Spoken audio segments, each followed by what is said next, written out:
आप देख रहे हैं दस्तक, आपके साथ मैं हूं श्वेता सिंह। और अब उस अंतर्राष्ट्रीय दस्तक की बात हम करने जा रहे हैं जिसे लेकर ये सवाल उठने लगे हैं कि क्या विश्व पर नया संकट गहरा सकता है। ईरान के राष्ट्रपति रईसी एक हेलीकॉप्टर हादसे में मारे जाते हैं, उनके साथ ही विदेश मंत्री और 9 लोग भी उस हादसे का शिकार हो जाते हैं। अब ऐसे में जो पूर्व विदेश मंत्री ईरान के हैं, उनकी तरफ से अमेरिका की ओर उंगली उठाई जा रही है और इस कारण सबको यह आशंका है कि कहीं एक नया वैश्विक संकट खड़ा ना हो जाए।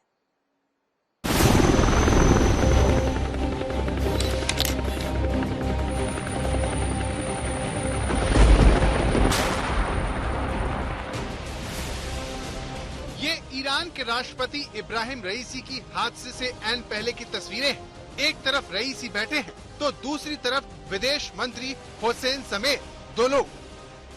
रईसी के बेल 212 हेलीकॉप्टर ने अजरबैजान से 19 मई शाम 5 बजे ईरान के लिए उड़ान भरी, लेकिन 2 घंटे बाद इसका संपर्क टूट गया। बाद में अजरबैजान और ईरान के बॉर्डर के पास घने जंगलों में उनका शव 15 घंटे बाद मिला। ईरान के राष्ट्रपति की मौत सवालों में है। रईसी अजरबैजान में बांध का उद्घाटन करने के बाद ईरान के तबरीज जा रहे थे। बड़ी बात यह है कि काफिले के 2 अन्य हेलीकॉप्टर अपनी मंजिल तक पहुंच गए, लेकिन वो तीसरा हेलीकॉप्टर जिसमें रईसी समेत 9 लोग बैठे थे, वो क्रैश हो गया। ये देखिए, हादसे में मारे गए लोगों के शव हैं, जिन्हें कंबल में ढककर इस तरह से घटना स्थल से ले जाया जा रहा है। ईरान में इस वक्त मातम छाया हुआ है।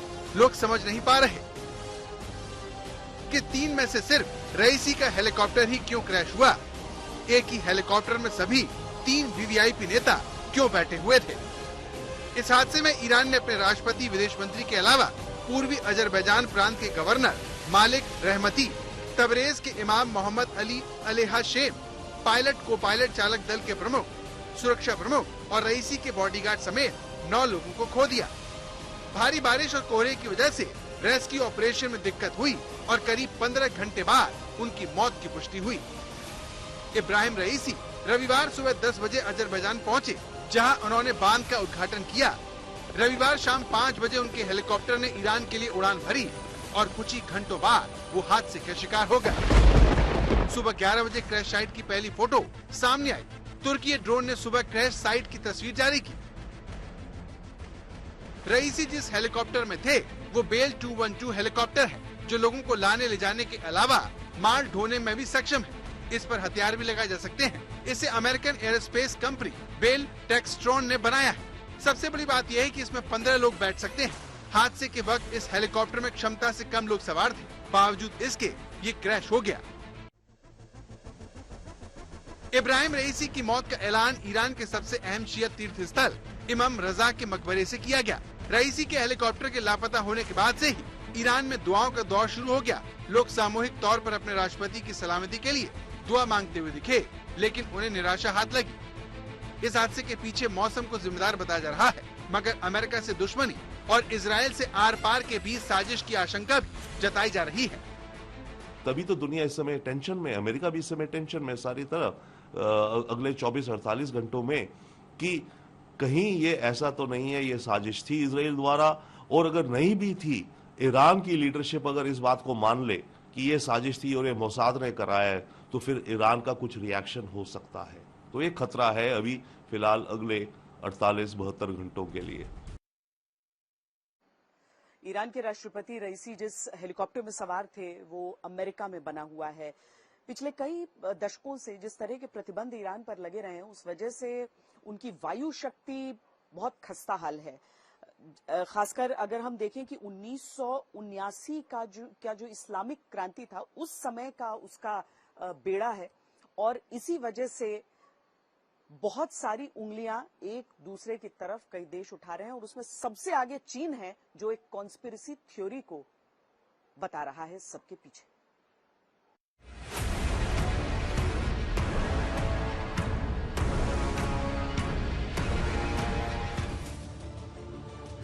Qasim Soleimani Iran revolutionary guard के जनरल, जिन्हें जनवरी 2020 में अमेरिका ने ड्रोन हमले में मार गिराया।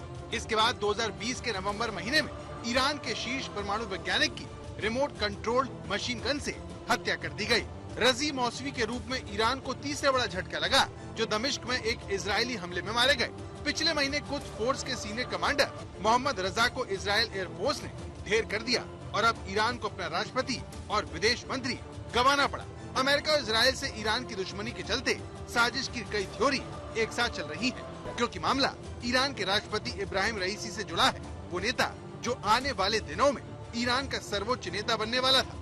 इसी अहमियत के चलते ईरान ही नहीं, सारी दुनिया इस हादसे को बारीकी से देख रही है कि वो एक काफी बड़े दावेदार थे जो खमेनी साहब को सक्सीड करने के लिए जी। लेकिन दूसरा जो मेन एक और दावेदार हैं वो है उनके खुद के लड़के, दूसरे लड़के मुस्तफा खमेनी जी। तो वो उनका भी है, लेकिन जहां तक सुनने में ये आया है कि जो सुप्रीम लीडर हैं वो ये नहीं चाहते कि किसी तरह एक डायनेस्टिक रूल बने, वो उसको एंटी इस्लामिक मानते हैं।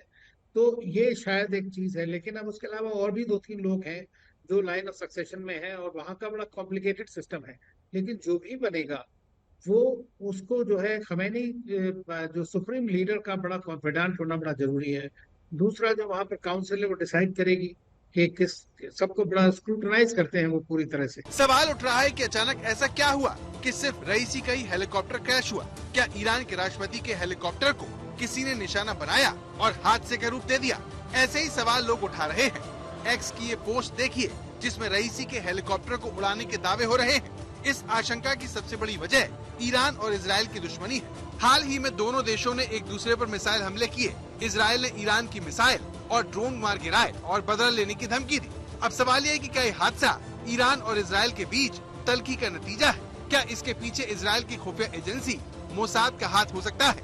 एक खबर ये भी आ रही थी कि शुरू में इसकी जो इस बारे में जिसने भी बात की सबसे पहले मोसाद को सोर्स माना जा रहा था, लेकिन मैं समझता हूं कि ये शायद हो सकता है। और आपने अजरबैजान का जो जिक्र किया, वहां पर इजराइल और अजरबैजान की और टर्की की काफी मिली जुली वो है, लेकिन टर्की ने इधर ईरान के साथ भी बहुत अच्छे दोस्ताना ताल्लुकात हैं और सब एजेंसीज एक दूसरे पर निगाह रखती हैं। तो जहां तक मुझे लगता है कि इस वक्त शायद ये है कि ये पायलट की गलती हो सकती है, टेक्निकल फेल्योर भी हो सकता है, लेकिन 1% चांस ये भी है कि शायद है कि दूसरी इंटेलिजेंस एजेंसी ने कैरी आउट किया हो।